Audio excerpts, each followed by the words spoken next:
नमस्कार प्यारे बच्चों, हिंदी के संसार में आपका स्वागत है। आज मैं जो विषय लेके आई हूँ वो है पत्र लेखन, जिसमें आज हम औपचारिक पत्र के प्रारूप के बारे में पढ़ेंगे। पत्र दो प्रकार के होते हैं, औपचारिक और अनौपचारिक। तो आज हम औपचारिक पत्र समझेंगे कि कैसे लिखा जाता है, उसका फॉर्मेट है ये। तो सबसे पहले ये पता होना चाहिए कि औपचारिक पत्र होता क्या है। जब हम किसी स्कूल को, किसी पत्रिका के हेड को या किसी को भी कोई पत्र लिखते हैं तो वो औपचारिक होता है, फॉर्मल होता है, उसका एक फॉर्मेट होता है, उसको सही ढंग से लिखना होता है। जब हम अपने रिश्तेदारों और परिचितों को पत्र लिखते हैं तो वो आप हल्के तरीके से या कैसे भी लिख सकते हैं, लेकिन इसमें बहुत सारी बातों का ख्याल रखना पड़ता है, क्योंकि ये पत्र आप किसी रिश्तेदार को नहीं लिख रहे हैं, एक संस्था के मालिक या किसी स्कूल के प्रधानाचार्य को लिख रहे हैं। तो इसे औपचारिक पत्र कहते हैं। इसमें कुछ औपचारिकताएं निभाने की आवश्यकता होती है।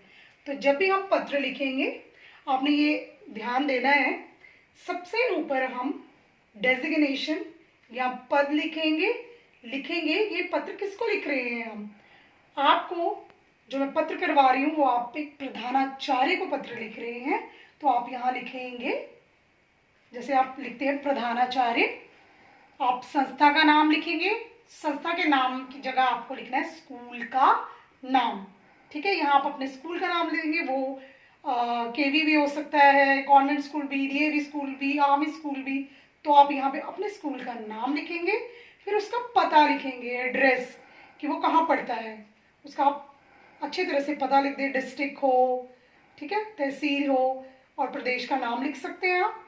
और उसके बाद अगली अगर ये लाइन देखें आप, इधर दिनांक है, जिस तारीख को, जिस तिथि को, जिस दिनांक को आप ये पत्र लिख रहे हैं वो यहाँ आप लिख देंगे। आपने देखा बच्चों, ये सारी चीजें मैंने बिल्कुल अपने बाएं हाथ में लिखी हुई है। बिल्कुल आपकी कॉपी जो होगी उसके एक्सट्रीम लेफ्ट में मैंने ये सब चीजें लिखी हुई हैं। उसके बाद जब दिनांक हो गई तो यहाँ पे आप विषय लिखेंगे कि आप जो पत्र लिख रहे हैं उसका विषय क्या है, सब्जेक्ट क्या है। क्या आप छुट्टी लेना चाहते हैं, अवकाश लेना चाह रहे हैं, या आप शादी में जाने की परमिशन, अनुमति मांग रहे हैं, जो भी विषय आप यहाँ पे लिख देंगे।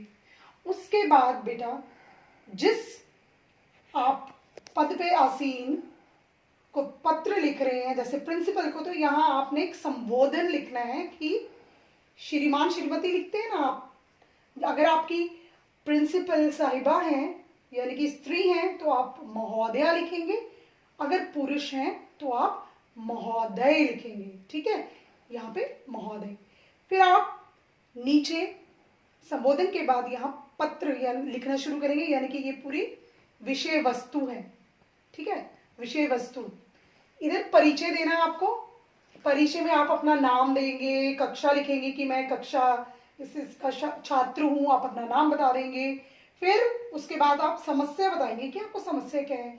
हो सकता है कि आज मुझे बहुत तेज बुखार है, या मुझे शादी पे जाना है, कुछ भी आपने समस्या बतानी है। उसके बाद उसका समाधान भी इधर ही लिखेंगे कि मुझे अगर मैं बीमार हूँ तो मुझे डॉक्टर ने 2 दिन आराम करने की सलाह दी है, तो आप यहाँ लिख देंगे ये। इसके बाद अंतिम चरण समापन आएगा जब, उसमें आप जब आप कंक्लूड करते हैं लेटर को, आप लिखते हैं कि आशा करता हूँ या करती हूँ कि आप मुझे ये अवकाश प्रदान करेंगे।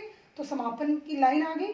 उसके बाद आप ये जो प्रिंसिपल हैं, प्रधानाचार्य हैं, महोदया है या महोदय हैं, उनका आभार प्रकट करने के लिए इधर धन्यवाद लिखेंगे। और चूंकि आप एक स्टूडेंट हैं, शिष्य हैं, अगर लड़के हैं तो आप लिखेंगे आपका आज्ञाकारी शिष्य, अगर आप कोई लड़की हैं तो आप लिखेंगी आपकी आज्ञाकारी शिष्या। तो लड़के के लिए शिष्य, लड़की के लिए शिष्या आता है। फिर आप अपना नाम लिखेंगे यहाँ पे और अपनी कक्षा। एक बार फिर से देख लीजिए। सबसे पहले आप जिसको पत्र लिख रहे हैं उसका पद डेजिग्नेशन लिखेंगे, ठीक है, प्रिंसिपल, प्रधानाचार्य। फिर संस्था का नाम, ठीक है, वो कहाँ के प्रधानाचार्य, उस स्कूल का नाम लिखेंगे इधर। फिर पता लिखेंगे, फिर तिथि लिखेंगे, फिर विषय लिखेंगे कि आप ये पत्र किस विषय पर लिख रहे हैं, कि आपको अवकाश चाहिए, ठीक है। फिर आप संबोधन करेंगे, आप संबोधित करने में महोदय या महोदय का इस्तेमाल करेंगे।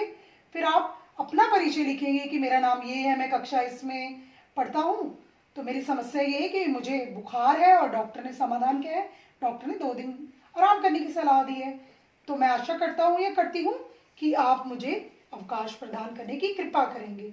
फिर आपने धन्यवाद कहना है। आपने देखा ये सब एक्सट्रीम लेफ्ट में यानी कि हमारे बाएं हाथ में लिखा गया है बच्चों।